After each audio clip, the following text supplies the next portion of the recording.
What is up, everyone? Welcome back to What to Watch. I'm your host, and we are looking at February 2026. Honestly, the vibe check for this month is anxiety premium. We've got ancient whistles, masked killers, and enough family trauma. It's a bit of a chaotic mix, but hey, if we aren't questioning our life choices by the time March rolls around, did we even really watch anything? Let's dive into the lineup. Kicking things off on February 5th, we have The Strangers Chapter 3.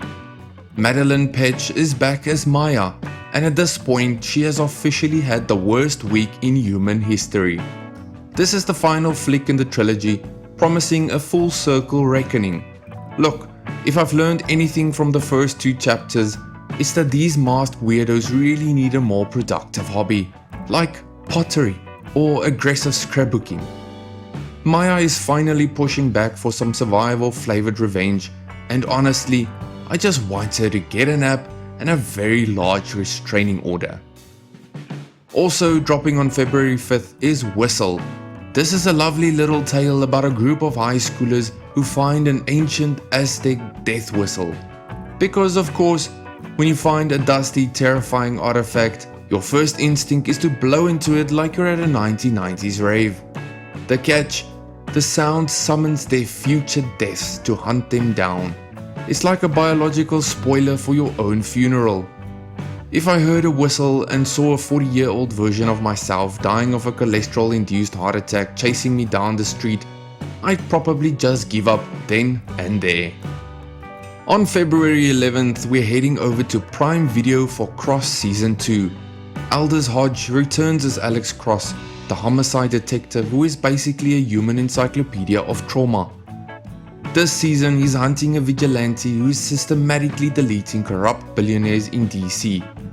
Honestly, in this economy, that sounds less like a crime thriller and more like a wish fulfillment fantasy. But Alex is a professional, so he's got to stop the chaos.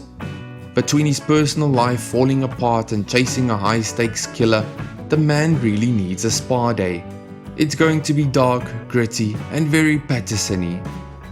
Then on February 12th, things get flashy with Crime 101. This one features Chris Hemsworth as a high-stakes thief playing Frogger with heists on the 101 freeway.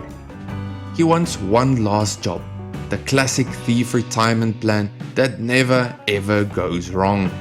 But he runs into Halle Berry, an insurance broker who is definitely not having his nonsense. To make matters worse, Mark Ruffalo is the relentless detective closing in. It's basically a who has the best hair contest masked as a multi-million-dollar heist movie. I'm here for the grit, the freeway chases, and the inevitable realization that crime does not, in fact, pay for a beach house. If you're into wait what plots, February 13th brings good luck, have fun, don't die. A man from the future walks into a Los Angeles diner and takes everyone hostage. His goal? Recruiting a bunch of random people eating soggy fries to help him save the world. It's the ultimate, "Sir, this is a Wendy's" moment. Apparently they have one night and 6 blocks to stop a rogue AI from turning humanity into a screensaver. It sounds like a fever dream I'd have after eating too much spicy tuna, and I am absolutely fascinated by the sheer audacity of the premise. Switching gears to Netflix, on February 9th, we've got The Night Agent Season 3. Peter Sutherland is back, and this time he's getting off to Istanbul to find a treasury agent who went rogue. Gabriel Basso is basically the human equivalent of a tactical flashlight at this point, always on, very bright, and constantly hitting things. He uncovers a dark money network, teams up with a journalist, and tries not to get the government dismantled. It's the kind of show that makes me want to change all my passwords to something stronger than password 123 while I'm watching it.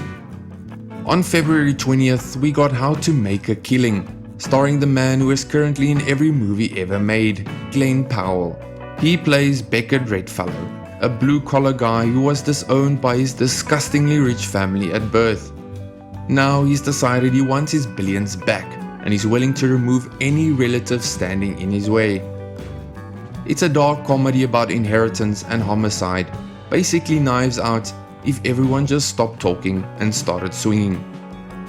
If I had $28 billion on the line, I can't say I wouldn't at least consider buying an enormous bow and arrow too. Moving to Hulu on February 23rd, we have Paradise Season 2.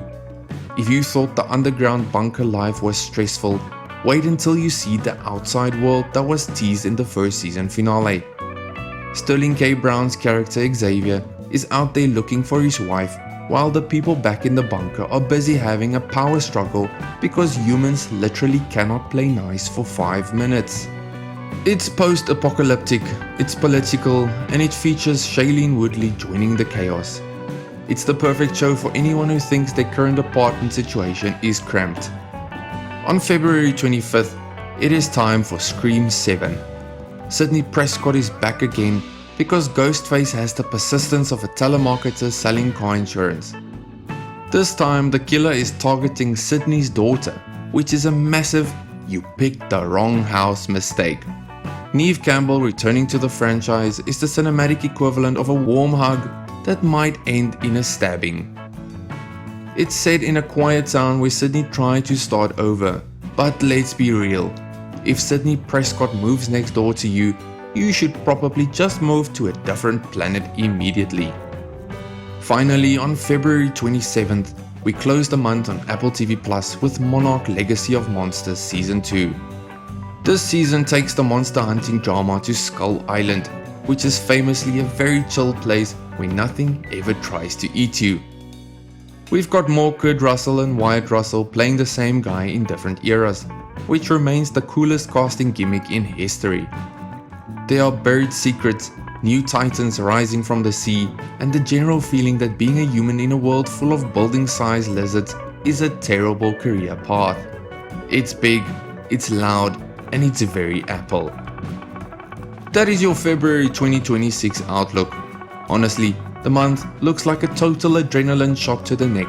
If you enjoy watching people run for their lives or dismantle global conspiracies while looking incredibly attractive, you are going to be very busy. We hope you enjoyed watching. Feel free to like and subscribe for more CINERS TV.